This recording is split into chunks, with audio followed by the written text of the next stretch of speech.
일단 테슬라가 2개분기 연속으로 시장 예상치보다 더 부진한 실적을 냈습니다.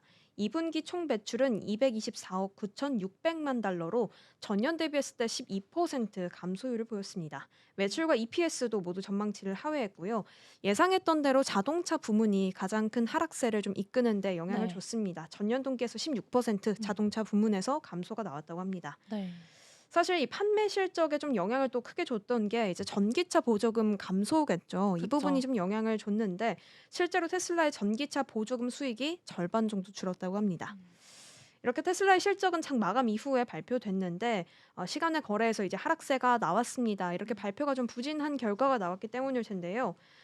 이렇게 실적 발표와 함께 또 여러 가지 테슬라를 둘러싼 내외부 이슈를 좀 한 번에 또 정리를 해 드리려고 합니다. 먼저 테슬라의 내부 구조적인 이슈부터 정리를 해 보자면요.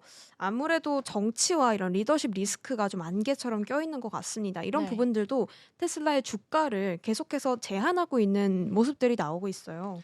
사실 그 폭이 주가의 폭이 뭐 얼마나 크냐 이 두 개 분기 연속이라는 말만 들으면 '우리가 예상할 만큼 그냥 어닝 쇼크 정도겠네.' 생각하실 수도 있는데 10년 연속 10년 중에서 가장 최대로 지금 이렇게 부진한 실적을 내놓은 거라고 합니다. 그렇게 생각해 봤을 때는 '정말 심각한 수준이구나.'라고 좀 다시 한번 체크가 되는 부분이 있기도 하네요. 맞습니다. 이 음. 정치적 리스크는 테슬라를 음. 계속해서 괴롭히고 있는 것 같아요. 또 네. 스페이스 X 같은 경우에도 이 머스크가 정치 진출을 계속해서 할 것이다라는 우려감 때문에 투자자들에게 경고하는 메시지까지 던지기도 했거든요.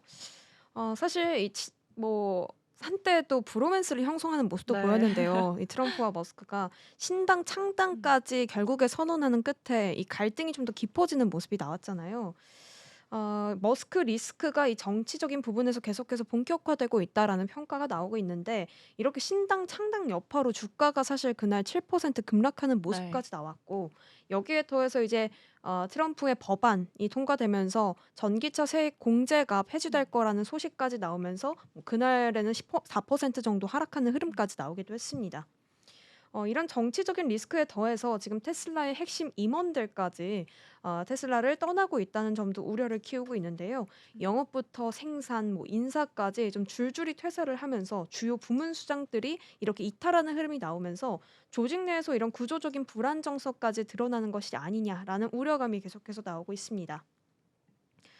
외부적인 부분도 한번 짚어 봐야겠죠. 언급해 드렸지만 트럼프의 이제 법안이 가장 크게 영향을 미치지 않나 싶습니다. 네. 정책 불확실성이 계속되고 있는 상황과 판매량 부진이 이렇게 외부적으로는 테슬라의 주가를 좀 막고 있는 모습이 나오고 있는데요.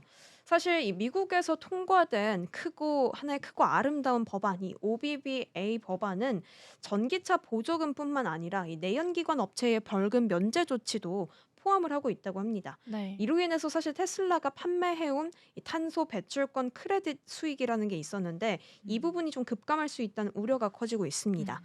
테슬라가 판매했던 이 규제 크레딧은요. 내연기관 자동차들이 받는 벌금을 피하기 위해서 구매하고 있던 제도였는데 음. 생산 비용이 들고 있지 않다는 점에서 테슬라에게 굉장히 이익이 되는 부분이었거든요. 네. 근데 이런 부분까지 이제 폐지되기까지 이르니까 이익적인 측면에서도 사실 좀 줄어들 것이라는 전망이 나오고 있습니다. 사실 이 탄소 배출권 크레딧 수익 같은 경우엔 1 분기에 6억 달러를 벌었다고 하더라고요. 네. 음. 근데 이제 내년에 이 부분이 5억 달러 미만으로 줄고 2027년에는 아예 사라질 거다라는 전망까지 나오고 있습니다. 사실 실적 측면에서도 많이 좀 판매량이 음. 감소를 했죠. 이제 네. 전년해서 이 전기차 부문에서 13% 감소하는 흐름이 나왔는데 바이클래스는 이런 말을 했다고 합니다. 테슬라 상반기 전기차 판매량이 부진했던 만큼 연간 출하량도 지난해 대비했을 때 10% 감소할 것이라고 음. 봤습니다. 테슬라는 이 와중에 이제 저가형 전기차 출시까지 4분기로 좀 미루는 모습이 나왔는데요. 네. 아무래도 이렇게 전기차 보조금이 9월에 증단되는 만큼 기존에 있던 차량 수요를 최대한 많이 끌어올려야지 이 음. 신모델에 집중하기보다는 기존 수요를 더 상승시켜야 되는데 주력을 해야 되고 있기 때문에 이렇게 음. 집중을 받았던 저가형 전기차까지 출시를 미루는 모습이 나왔습니다. 사실 좀 안타까운 건 이미 모델 3나 모델 Y가 또 현재 부진을 좀 겪고 있다라고 이렇게 보도가 나왔어요.